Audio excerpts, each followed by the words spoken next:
Recall! Recall! Recall! Recall!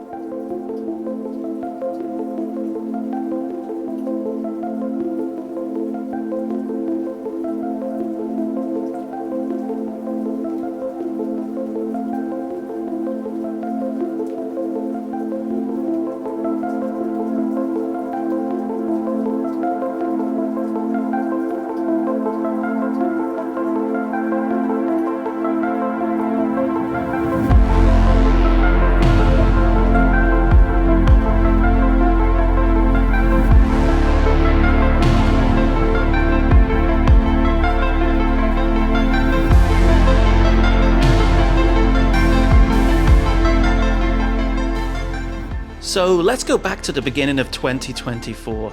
Taiwan had just had a general election and the Democratic Progressive Party emerged victorious once again. Under the leadership of Lai Ching-te, the future looked bright for Taiwan. Apart from one massive problem. The DPP lost the legislative majority it once held to the Kuomintang or the KMT, which is the more pro-China leading political party in Taiwan. The KMT gained a modest lead of only 1 seat. It was really close. But then they decided to form a coalition with the Taiwan People's Party, who won 8 seats. And now, together, they hold a majority. So the Legislative Yuan is Taiwan's version of British Parliament. Any law, bill or policy are all made there. And if you have a majority in that Legislative Yuan, then you can really make life difficult for the ruling party. In fact, you can pretty much gridlock their entire decision-making process. And this is exactly what the KMT and the TPP have done. They've completely obstructed the entire legislation process. They introduced new legislation to expand their parliamentary authority, effectively granting them more power than the elected government. And this move did not go unnoticed by the people in Taiwan. And so the Bluebird movement was formed. Massive protests against the KMT and TPP's power grab erupted all around Taiwan. The protesters asserted that the proposed laws were unconstitutional, infringed on civil liberties, and specifically targeted the incoming administration. Despite a valiant effort from the protesters who fought tooth and nail against this thing, unfortunately, the bill was eventually passed. The DPP responded by launching a legal challenge against the new bill, and the protests didn't relent. Eventually, it was up to Taiwan's constitutional court to make a decision. Unfortunately, they made the right one by rejecting the most controversial parts of the new bill. In many ways, it was a reaffirmation of the democratic process and a win for democracy in Taiwan. Ah, don't you just love a happy ending? Well, that's the story over.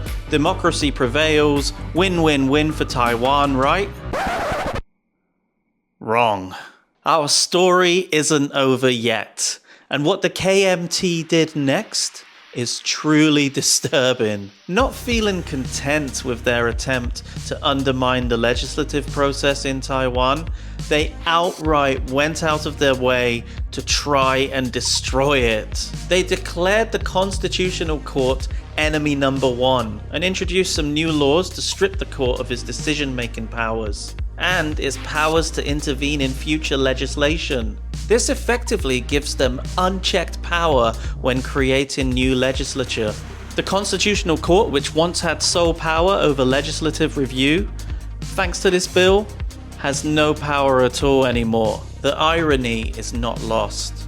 While claiming that democracy is under attack, these parties are in effect dismantling the very democratic safeguards that are put in place to prevent abuse of power. The KMT also decided to cut Taiwan's annual budget. Worst of all, froze spending on national security. This comes at a time when China has markedly increased its aggression towards Taiwan. Questions are being raised in Taiwan. Are the KMT and TPP acting under the influence of the Chinese Communist Party? At the very least, some of their decisions seem to align very well with Beijing's interests. And I wonder why people are thinking this. Could it be because of Fu Quanqi, the KMT legislator, going with a delegation of other representatives from the KMT to meet with the CCP? I mean, why would people be suspicious of that? I mean, he only met with a hostile government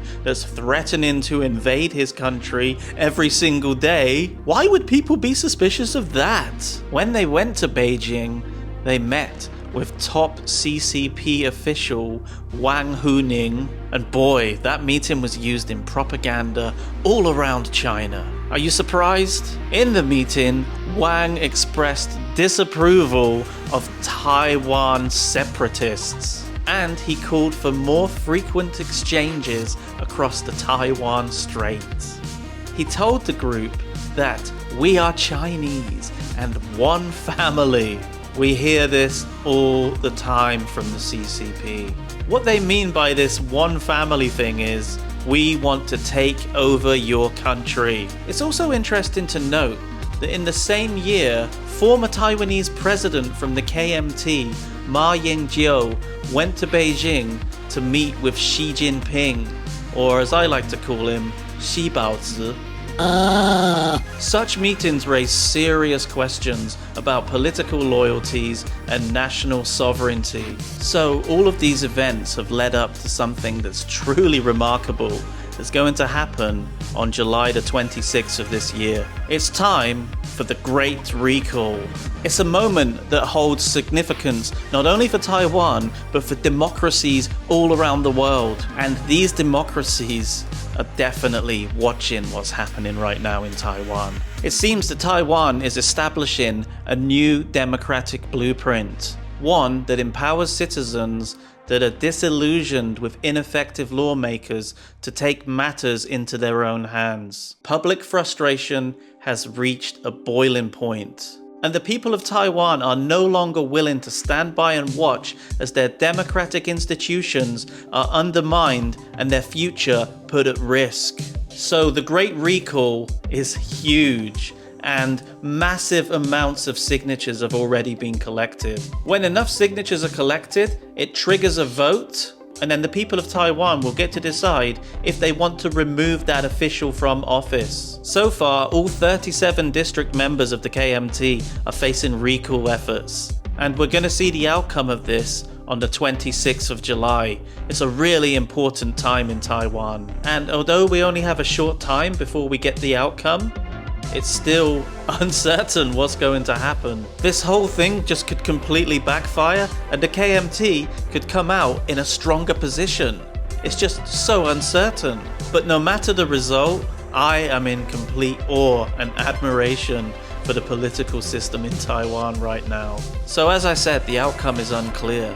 But what is clear is that political engagement in Taiwan is stronger than ever. The people of Taiwan are sending a clear message, and that message is CCP influence will no longer be tolerated. This recall process has given the Taiwanese people a voice and a platform to express their dissatisfaction with the performance of the Legislative Yuan. And in doing so, it's reinvigorated Taiwan's democracy. Now, there's going to be some people that argue that this whole movement is undemocratic and that elected officials should serve out their terms. What?